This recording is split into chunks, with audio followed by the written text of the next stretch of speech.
लिहाज ये पकड़े गए इसलिए ये खबर बनी है, 2-4 दिन गुजर गए हैं, अब तक कार्रवाई क्या हुई है?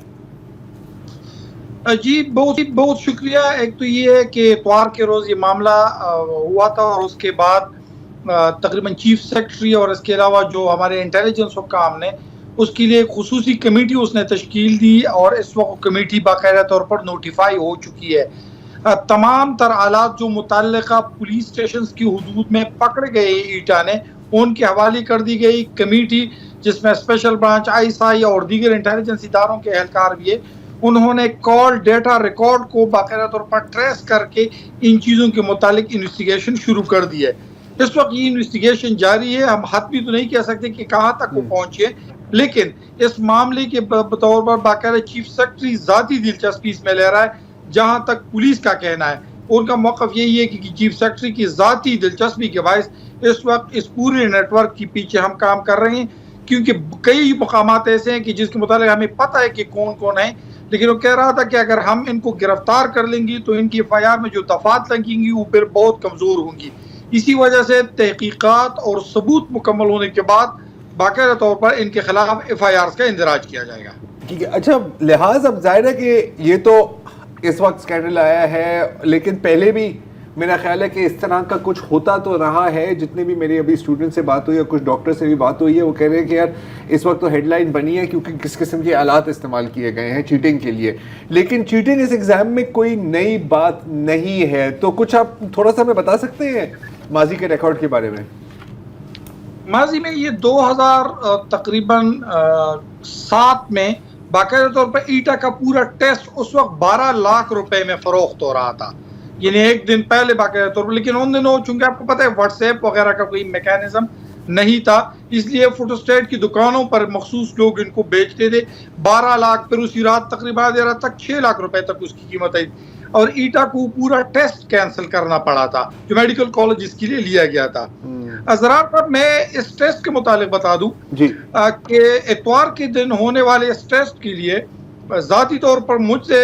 एक करीबी दोस्त ने रब्ता किया। उसने कहा कि एक ऐसा ग्रोह है जो 35 लाख रुपए मांग रहा है इस टेस्ट के बदले कि वो आपको डिवाइस देगा और 200 मार्क्स में से आपको 180 प्लस मार्क्स देगा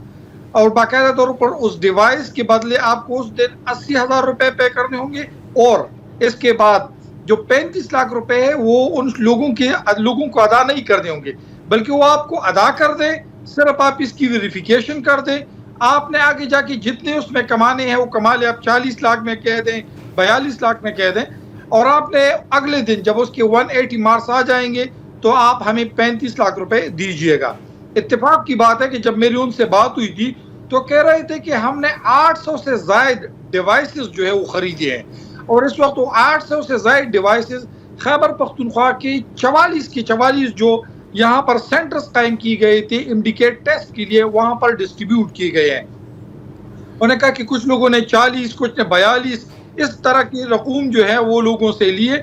इत्तेफाक की बात है कि बेशतर, जिनमें से मैं ये कहूँगा कि 98% जब तक मैंने तहकीकात की है, ये वालिदैन ने अपने बच्चों के लिए खरीदी है और इनकी बाकायदा तौर पर प्रैक्टिस करवाई है वालिदैन ने अपने बच्चों से कि आपकी 180 प्लस स्कोर आना चाहिए। जी, लिहाज मैं ये जानना चाह रहा हूँ कि जाहिर है वारदात की दाद देनी पड़ती है, इतने प्रोफेशनल लेवल पे हो रही है ये वारदात, लेकिन ये जो अभी इस रिपोर्ट में भी मैंने तस्करा किया BBC के कि इसके तदारुक के लिए होता ये कि जो इम्तिहानी पर्चा होता है कोई एक नहीं होता, 4 बनाए जाते हैं और वो मुख्तलिफ स्टूडेंट्स को मुख्तलिफ पर्चे मिलते हैं। उनका रियल टाइम में इस ग्रुप तक पहुंचना और फिर इसके जवाबात ब्लूटूथ के ज़रिए उन बच्चों को लिखवाना, इसका मतलब ये है कि कुत्ता कुएं के अंदर मौजूद है। बिल्कुल सर। मेरी जब उनसे बात हुई थी तो कह रहे थे कि 10 मिनट के अंदर हम ये पेपर लीक करवा लेंगे और 10 मिनट के बाद बाकायदा तौर पर स्टूडेंट जो है वो जो ऑब्जेक्टिव टाइप जो MCQs क्वेश्चन है उनके जवाब देना शुरू हो जाएंगे। जो आप बता रहे हैं सर 4 पेपर्स, तो ये 4 पेपर्स उसके थोड़े से नंबर आगे पीछे थे।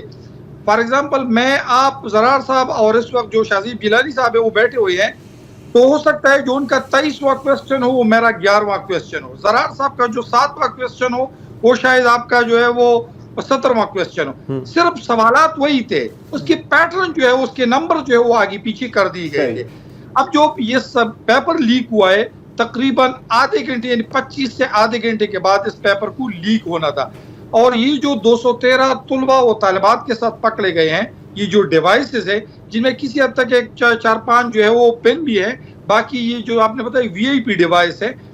इस वीआईपी डिवाइस के मुतालिक ये भी बता दूं कि ये जब इसकी इजाफी उस उम्मीदवार को 80,000 रुपए पे करने होते थे, और ये भी बताया गया था कि जो ही आपका पेपर खत्म होगा हमारा बंदा बाहर खड़ा होगा, आपने ये डिवाइस दोबारा उसे देनी है, और इसकी अदायगी नकद होनी थी, यानी इसकी पहले से इस तरह नहीं थी। अब जो ईटा के मुतालिक है कि बाकायदा तौर पर ये पेपर इसके मुतालिक बताया जाता है कि जो मलाकन डिवीजन है वहां से ये पेपर लीक हुआ है, और जिस तरह आपने जिक्र किया खदशा इसमें इस वक्त जो अभी तक इसका इजहार किया जा रहा है कि ईटा के कुछ अहलकार या हॉल में जो इन्विजिलेटर होते हैं उनके जरिए लीक हुआ है।